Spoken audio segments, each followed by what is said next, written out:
بحث جنجالی این روزها مصوبه اخیر مجلس پیرامون مهریه است. آیا این مصوبه به معنای خلع سلاح بانوان است؟ آیا اینطور که در ظاهر به نظر می رسد این مصوبه برای آقایون خوشایند خواهد بود؟ درود بر همراهان گرامی. رویا رشیدی هستم، وکیل باییک دادگستری. در خدمتتونم تا در رابطه با موضوع گرم و جنجالی معروف به قانون مهریه یک توضیحاتی رو خدمتتون ارائه بدم.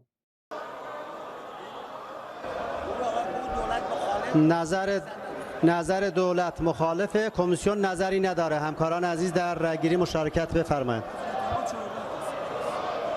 14 سکه است. پایان رأیگیری تصویب شد.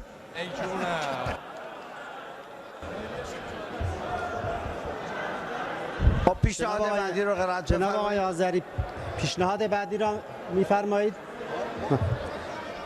آقای دکتر، پیشنهادها تمام شد. رأیگیری پیشنهادها تمام شد. نه، رأیگیری میشه بعداً. پیشنهادها تمام شد. آقای دکتر متن بخون.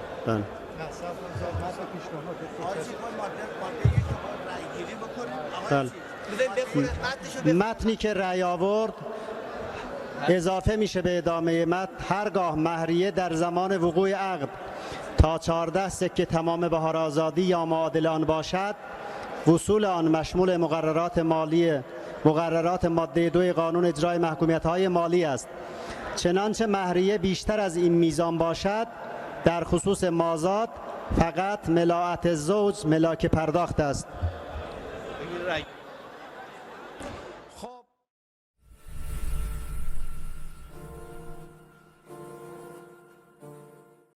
خانم‌های عزیز، از این مصوبه اصلا نگران نباشید. آقایون، با وجود این مصوبه خوشحال نباشید. علتش رو بعداً به خدمتتون توضیح میدم. در واقع این قانون که به قانون مهریه معروف شده، یک سری از مواد مربوط به قانون نحوه اجرای محکومیت‌های مالی رو عوض کرده. 3 موضوع در اون مطرح شده و به تصویب مجلس رسیده. موضوع اول در خصوص کاهش سقف دارای ضمانت اجرای مهریه از 110 تا سکه به 14 تا سکه هستش. موضوع دوم در واقع محدود کردن یا از بین بردن حق حبس زوجه، موضوع ماده 1085 قانون مدنی هستش. و مورد سوم برداشتن کلمه عندالمطالبه و جایگزین نمودن کلمه عندالاستطاعه در دفاتر ثبت ازدواج هستش.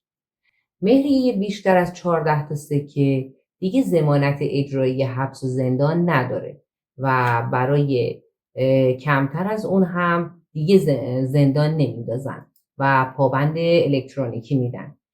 در واقع سیستم نظارت الکترونیکی جایگزین حبس شده. برای چی؟ برای اینکه زندان‌ها خالی بشن. زندان‌ها الان پر شده از آقایونی که بابت مهریه توی زندان هستن و میخوان که با این مصوبه زندان‌ها رو خالی بکنن. حالا این سیستم جایگزین حبس، یعنی همون پابند الکترونیکی، مختص مهریه نیست، بلکه همه دیون بلاعوض شامل این مصوبه میشن. دیون بلاعوض اگر نمیدونید چیه، دیونی هستن که در قبال اونها شخص مدیون هیچ پولی رو دریافت نکرده، هیچ مالی دریافت نکرده. مثل چی؟ مثل دیه، مثل مهریه، مثل خسارات ناشی از حوادث یا مثل جنایات غیر عمد. اینها دیون بلاعوض هستن که برای اونها هم سیستم نظارت الکترونیکی در نظر گرفته شده. اگر تا 14 تا سکه توسط زوجه مطالبه بشه که و شخص توانایی پرداختش رو نداشته باشه، البته اعصار داده ولی اعصارش پذیرفته نشده، شخص میره زندان. برای بیشتر از 14 تا سکه دیگه شخص زندان نمیره.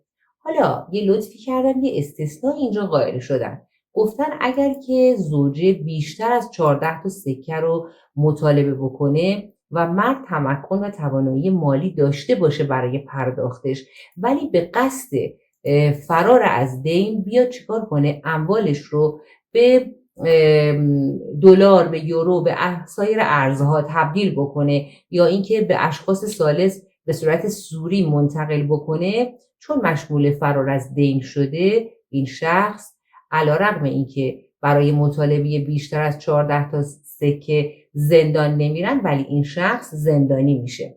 حالا در صورتی که زوجه مهریه‌اش رو مطالبه کرده و مرد هم توانایی پرداخت 14 تا سکه رو هم نداره، میتونه دادخواست اعصار بده و قضات دیگه نباید پیش پرداخت رو مبالغ زیاد یا تعداد زیادی سکه مشخص بکنن و حتما باید تعداد سکه ها معادل با اولین قسطی که توسط مرد قرار پرداخته بشه معادل اون باشه و بیشتر نمیتونه باشه. یعنی کاملا به نفع آقایون این قوانین رو دارن عوض میکنن.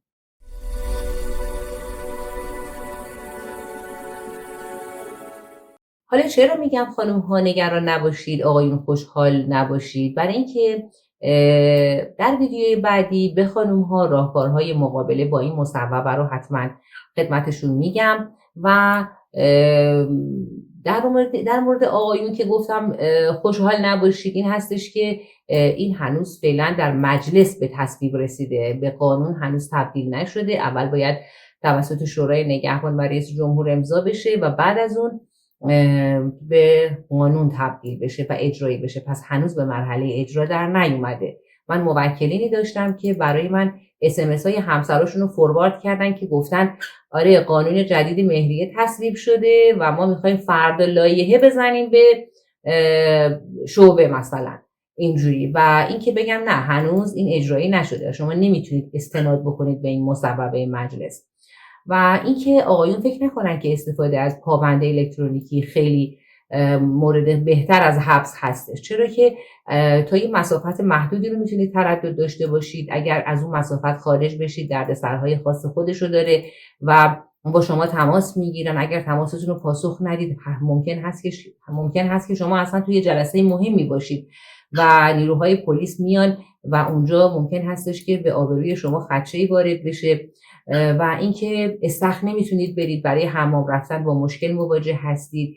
خود پابند الکترونیکی رو که رایگان در اختیارتون نمیذارن، حتما باید یه مبلغی رو برای گرفتن پابند الکترونیکی بپردازید و به صورت ماهیانه هم اجاره بپردازید به دولت. بنابراین همچین پابند الکترونیکی فکر نمی‌کنم چیز بهتری از زندان باشه. شاید برای بعضیا بودن در زندان خیلی بهتر از این پابند باشه با توجه به محدودیت‌ها و مشکلاتی که پابند برای اشخاص ایجاد میکنه.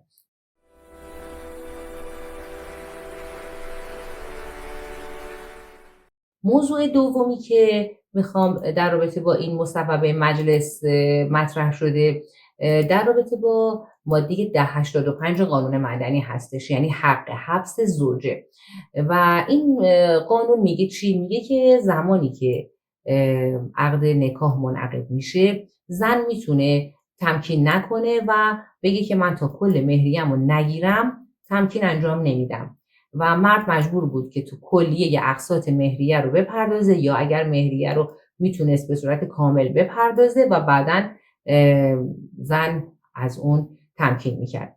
اما الان اومدن چیکار کردن؟ گفتن که اگر که زن بیاد از حق حبسش استفاده کنه و به اون استناد بکنه و مرد دادخواست اعصار بده و اعصارش هم که قطعاً پذیرفته میشه، با پرداخت اولین قسط این حق حبس به طور کلی از بین میره و اگر زن تمکین نکنه ناشزه محسوب میشه و مرد میتونه به استناد این نشوز درخواست ازدواج مجدد به دادگاه بده و ازدواج مجدد بکنه. این از مورد دوم.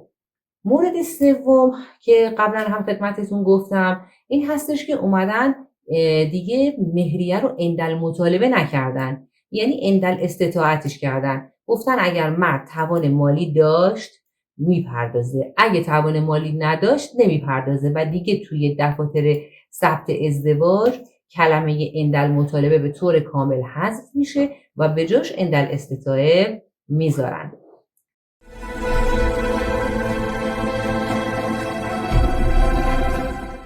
امیدوارم مطالبی رو که خدمتتون ارائه کردم براتون مفید بوده باشه برای اینکه این مطلب در اختیار افراد بیشتری قرار بگیره و افراد بیشتری از این موضوع آگاه بشن، ممنون میشم که ویدیو رو لایک بکنید و کانال رو سابسکرایب کنید و خوشحال میشم که نظراتتون رو برای من کامنت بکنید و هر سوالی هم داشتید من در خدمتتون هستم. میتونید اون سوال رو هم کامنت بکنید، من قطعا پاسخگو خواهم بود.